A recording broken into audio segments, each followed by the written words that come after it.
fare vino è fare cultura del rispetto.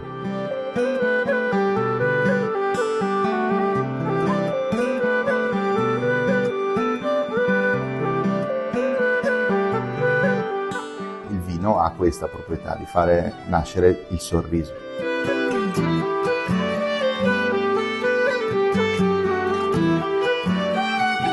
Ciao ragazzi, oggi vi parlo di vino, ma attenzione, vi parlo di vigneti storici e di anfore, di metodo classico ma anche di futuro modellato ma su radici solide. Allora, ci troviamo nella terra del Bardolino, per la precisione a Pesina, una frazione di Caprino Veronese, quindi sottozona della DOC Bardolino, sottozona Montebaldo, perché di fatto ci troviamo a metà strada in sostanza tra il lago di Garda e per l'appunto il Monte Baldo. Qui c'è questa cantina, la cantina Gentili, che mi ha incuriosito proprio perché tutti questi elementi di cui vi ho parlato coesistono. E quando sono venuto a conoscere Enrico, che è il titolare insieme alla sorella Elisa, mi ha parlato di un mondo, il suo, in cui il vino è praticamente un racconto di quelli che piacciono a me, in cui si fondono valori originari e rispetto della tradizione, ma anche la capacità di sperimentare e proporre qualcosa di nuovo. Cosa tutt'altro che scontata in un mondo complesso come quello del vino, in cui la novità altro non è se non la reinterpretazione in chiave moderna di insegnamenti che arrivano da lontano. Enrico, partiamo dai vigneti, tutti tra i 20 e i 60 anni, quindi... Fortunatamente sì. Fortunatamente perché? Perché io penso di essere molto fortunato non solo per il lavoro che faccio e che facciamo, ma anche perché ho la possibilità di lavorare con qualcosa che ho preso in mano da qualcuno prima di me. Non solo mio padre, nostro padre Carlo, che assieme a mia mamma ha fondato l'azienda negli anni 70, piantando appunto i vigneti, ma anche prendo in mano questa eredità meravigliosa della tradizione contadina, che sapeva e ha saputo negli anni capire il modo giusto per coltivare, il modo giusto per gestire le piante, di come tenere vivo il terreno, anche soprattutto quando di mezzi non ce n'erano molti. Quindi tutta questa tradizione si è tramandata proprio dentro nei vigneti storici che abbiamo. Senti Enrico, voi in campagna utilizzate delle pratiche agronomiche molto particolari nel pieno rispetto della natura. Anche questa è una scelta? Questa è una scelta, direi che dovrebbe essere la scelta di tutti quelli che fanno il mio lavoro. Sicuramente noi cerchiamo di pesare il meno possibile sulla porzione di pianeta che gestiamo. Va in questa direzione anche la scelta di adottare i pivi? La scelta di adottare i pivi, che sono varietà resistenti alle malattie, quindi non necessitano particolari trattamenti, va fortemente in questa direzione e mi sento anche tranquillo a dire che è un futuro che si sta avvicinando molto rapidamente, perché purtroppo il clima è cambiato, questa è una realtà, e sta mettendo molto in difficoltà tutta l'agricoltura, quindi non solo la viticoltura ma in generale. Di conseguenza noi dobbiamo trovare delle risposte e i pivi è una risposta meravigliosa, perché non è manipolazione genetica, non si tratta di varietà ottenute in laboratorio, ma si tratta di incroci naturali che danno da una parte le piante resistenti alle malattie e dall'altra la possibilità di fare dei vini non solo molto interessanti, ma in qualche modo possono anche superare la qualità dei vini tradizionali. Dunque il campo, il vigneto, l'origine della produzione del vino, al quale poi subentra però anche il lavoro in cantina, in cui l'abilità del produttore sta sicuramente nel produrre un buon vino, seguendo i crismi classici di chi fa questo mestiere, ma sta anche nella capacità di produrre sì un buon vino, e forse sta lì la vera abilità, ma rispettando le caratteristiche dell'uva e dell'annata. E questa è una cosa che spesso può mettere duramente alla prova il vignaiolo, che poi diventa anche enologo e cantiniere. Perché le anfore di terracotta, Enrico? Le anfore di terracotta è stata un po' il frutto di una ricerca di un'originalità nel vino.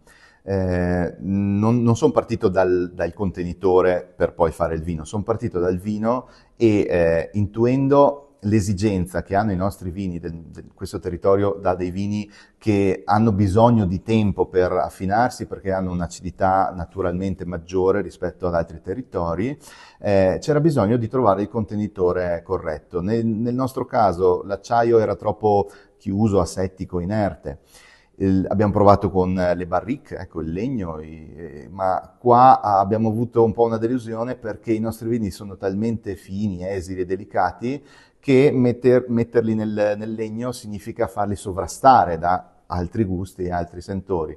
Ecco che quindi la scelta delle anfore, che sono dei contenitori che non danno una cessione aromatica propria, ma permettono comunque un affinamento che respira un po' un vino che si mantiene vivo, e è stata una bella scoperta perché abbiamo poi trovato i vini che dopo anni di affinamento mantenevano ancora tanta freschezza e tanta giovinezza.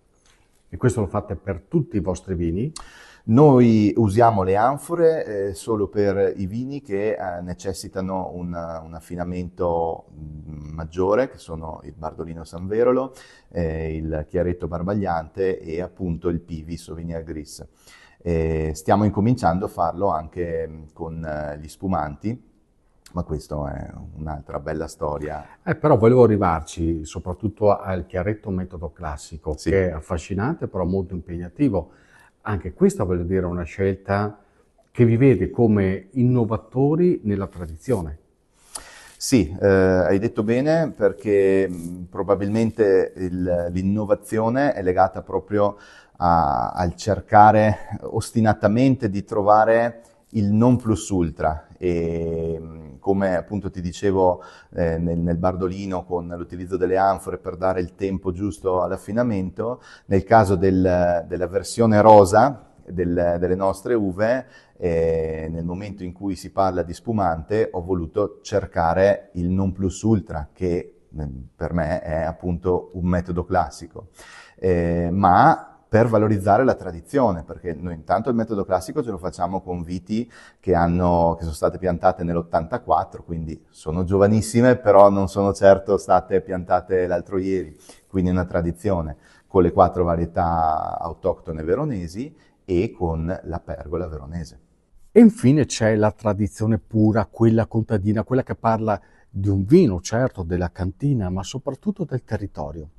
Dovete sapere che Enrico è uno dei pochissimi produttori rimasti a dar vita al Trebbianel, questo vino così fortemente caratteristico di questa terra, perché un tempo era presente in tutte le famiglie che qui lavoravano, mentre oggi è diventato merce rara perché nel corso del tempo è stato sacrificato rispetto alla produzione più commerciale, quindi più redditizia del vino, come è normale che succeda, capiamoci. Però Enrico ha deciso di continuare a produrlo perché si tratta di un vino che i valori di questa terra proprio li incorpora per la sua frizzantezza, per la sua particolarità produttiva e soprattutto perché è anche una testimonianza storica di questo territorio. Nasce da un viaggio, quest'uva è arrivata qua al Lago di Garda un secolo fa ed è un vecchio cugino del Tokai friulano, ma le persone non lo sapevano qua, lo hanno comunque coltivato perché dava buoni frutti e l'hanno chiamato piccolo trebbiano semplicemente perché ha il grappolo più piccolino, quindi Trebbianel. È vero che ormai non lo fa quasi più nessuno. Purtroppo, dico veramente purtroppo, è stato un po' messo da parte perché fino che c'era la tradizione di farsi il vino in casa in tante corti rurali, il Trebbianel era sempre protagonista. Come vino bianco, leggero, facile da bere, e un vino veramente da tutti i giorni. Poi purtroppo il sistema non lo ha premiato e sono rimasti pochissimi vigneti. Noi abbiamo salvato alcuni di questi vigneti e stiamo riproducendo questi vecchi cloni anche per avere dei nuovi vigneti nella nostra proprietà. E quindi perché hai voluto continuare a produrlo? Intanto perché mi piace l'idea di bere vino senza pensieri, pensare a delle persone che in tempi non di comodità come i nostri si facevano una giornata intera di lavoro in campagna, sotto il sole, con poca attrezzatura sicuramente, e tornare a casa la sera stanchi, potersi bere una bottiglia di Trebbianel insieme, in compagnia, e condividere la gioia della fatica del lavoro, ma anche della prospettiva che il proprio lavoro dia un frutto. Questa è un'idea di bere che mi piace tantissimo. In questa cantina la lavorazione classica, chiamiamola così, è stata affiancata dalla capacità di proporsi sul mercato in maniera diversa. E in che modo? Tornando alle origini, per esempio nella conservazione del vino attraverso le anfore di terracotta, oppure adottando nel vigneto, quindi sul campo, delle tecniche rurali che appartengono alla storia primordiale di chi fa questo mestiere. Detto tutto questo e messi insieme tutti questi concetti, a questo punto direi che è consigliabile farlo un salto in cantina. Cos'è per te fare vino?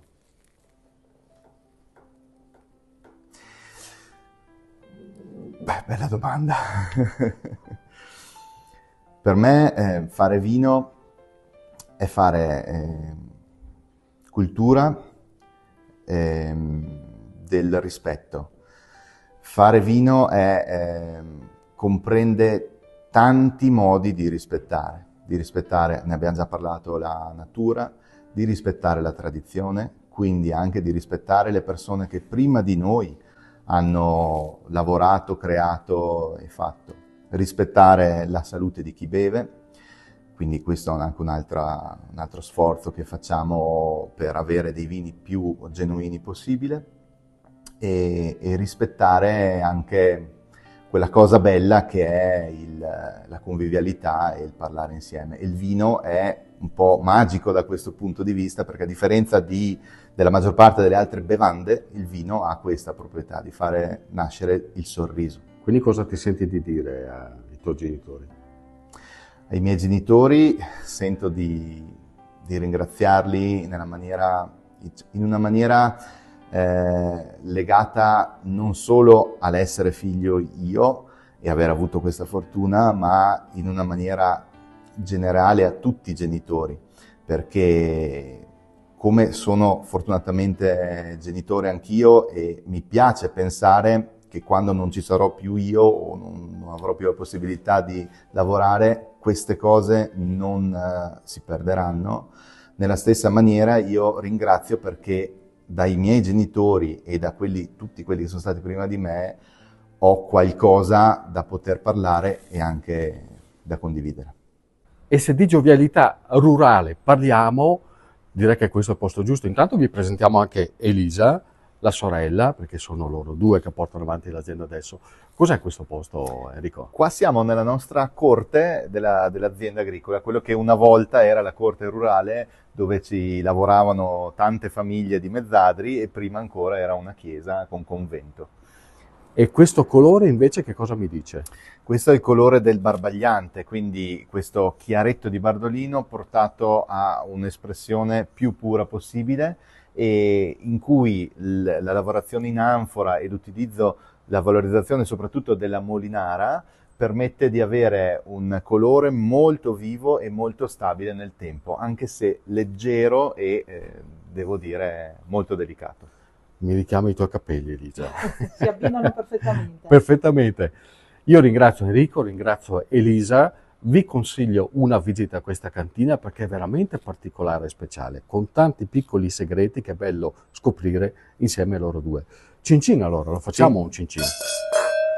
Ciao ragazzi, alla prossima cantierata, ma mi sa che prima che vado via da qua passerà un po' di tempo. Non so perché mi viene sta roba, non lo so.